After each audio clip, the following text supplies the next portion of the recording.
Di Taoisme misalnya itu, dari kitabnya orang Tao itu, bijaksana itu kalau dari Tao sumbernya 3. Charity, simplicity, humility. Murah hati, sederhana, rendah hati. Itu kalau versinya Tao, kalau ingin lihat orang ini bijaksana apa tidak, parameternya 3. Murah hati, sederhana, dan humility. Humility itu rendah hati. Berarti orang sombong pasti tidak bijaksana. Orang hidupnya berlebihan, bermewahan, tidak simple, pasti tidak bijaksana. Dan orang yang tidak murah hati, mahal itu bisa, murah hati itu bisa fisik, bisa non fisik. Kan ada orang yang mahalnya setengah mati, dinego ndak bisa. Pak mbok sama teman, jangan kaku-kaku gitulah, ndak bisa ini sudah. Nah, itu kan ndak murah hati namanya. Pak, kan kita satu daerah, Pak, mbok nilainya mbok jangan pelit-pelit itu. Oh, ndak bisa, aturannya begitu. Itu kan jenis mahal juga. Kalau kamu pakai bahasa istilah jual mahal, ya termasuk itu. Mau sama teman salah dikit gitu aja mbok dimaklumi. Ndak bisa, ini hukum, ini harus ditegakkan. Nah, itu juga termasuk jenisnya jual mahal. Jangan mahal-mahal sama orang lain. Jangan sampai kita nanti dimahali oleh Allah, kita sumpek lagi. Kalau Allah jual mahal, mungkin sholatmu gak sah terus. Wah, kurang syarat, rukunnya kurang, itu wudumu. Kalau Allah jual mahal, kita susah. Ya untungnya Allah itu tidak jual mahal sama kita. Dimaklumi aja kita, salah dikit-dikit. Jadi ayo kita murahi teman-teman kita, murah hati.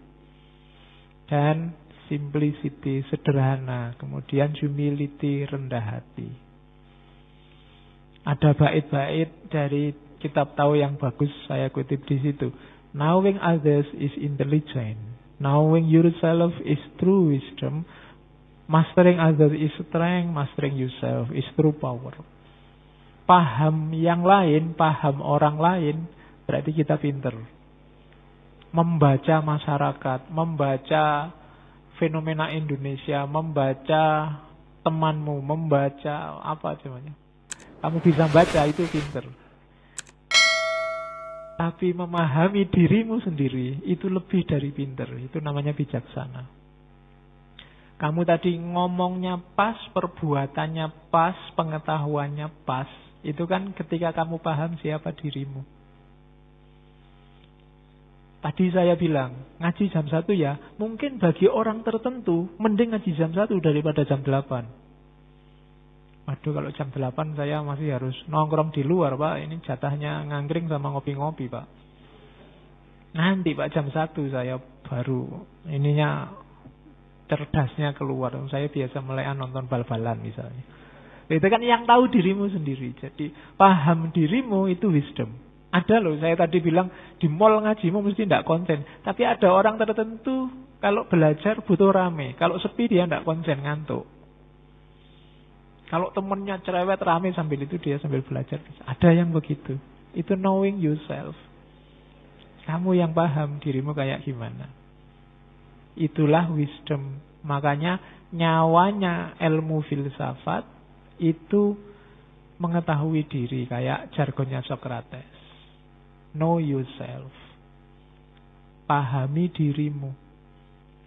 Mastering other is strength. Mastering yourself is true power. Kamu bisa menguasai orang lain. Jadi ketua apa, kepala apa, koordinator takmir sekecamatan.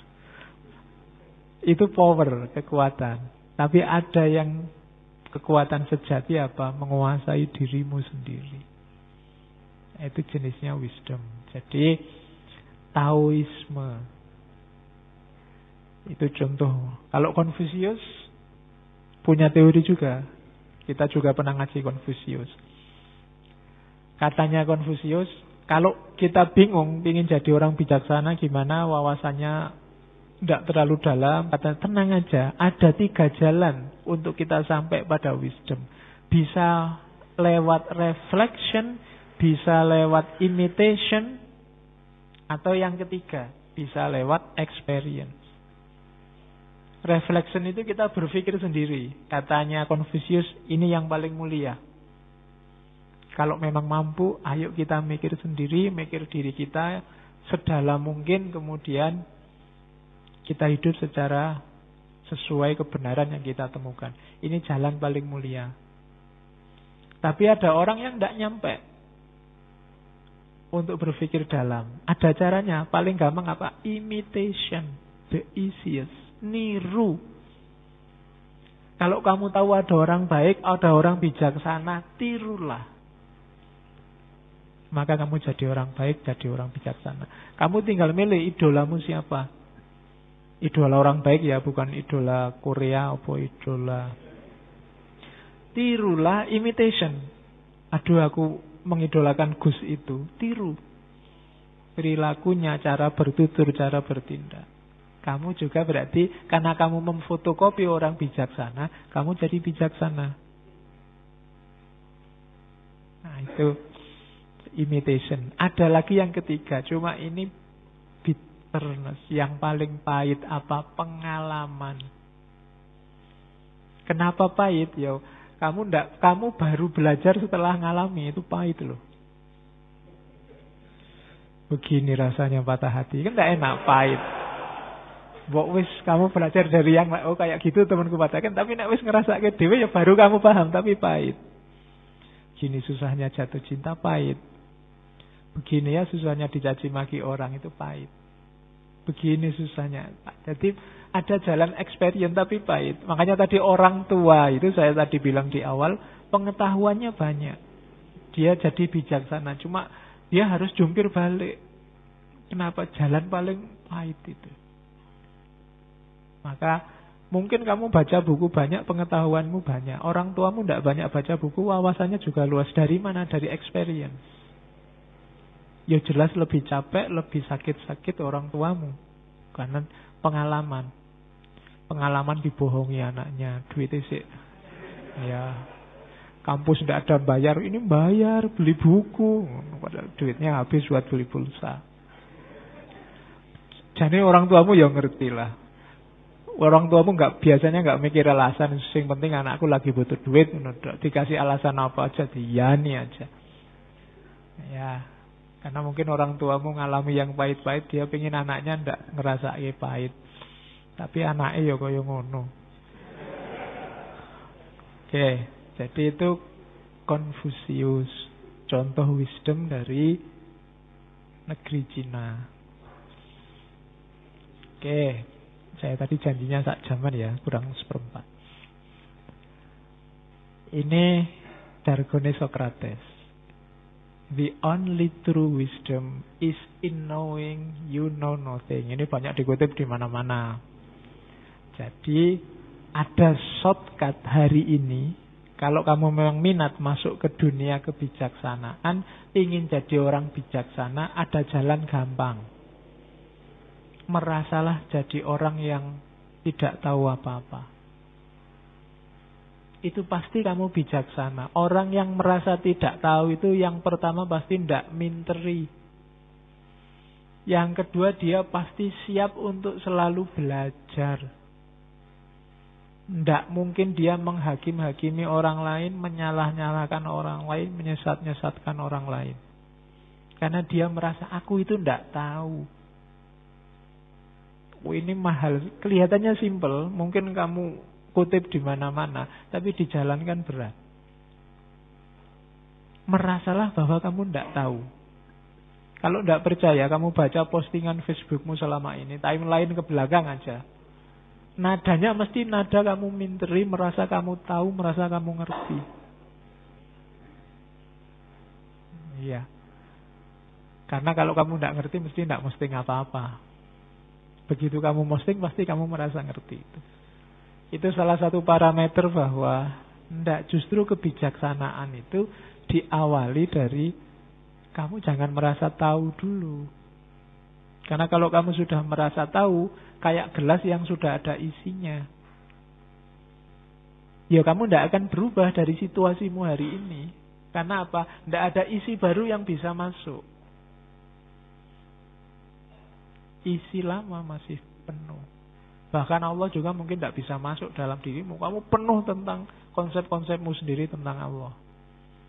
Tuhan Allah sendiri malah sampai nggak bisa masuk. Sumpek di dalam ini, isinya macam-macam. Nah, kosongkan dulu deh. Cara ngosongkannya bukan kok, oh ilmu ini tak buang semua berarti Pak. Ya ndak. Cukup kamu merasa bahwa kamu tidak tahu. Itu simple. Ah, itu fatwa dari Al-Mukarram Syekh Laius Sokrates. Loh, kalau dia orang Arab kan mesti dipanggil gitu. Al-Mukarram Syekh ya Sokrates. Oke, itu wisdom. Jadi kunci pertama itu kenali dirimu dengan cara kamu tidak tahu apa-apa. Ini lanjutannya. Awareness of ignorance is the beginning of wisdom. Sadar bahwa kamu tidak tahu itu awal. Ini ciri-ciri kamu mau jadi orang pintar, mau jadi orang bijaksana. Jadi, Pak, saya itu kuliah sudah semester akhir tapi rasanya nggak ngerti apa-apa. Alhamdulillah kamu mau jadi orang bijaksana. Iya.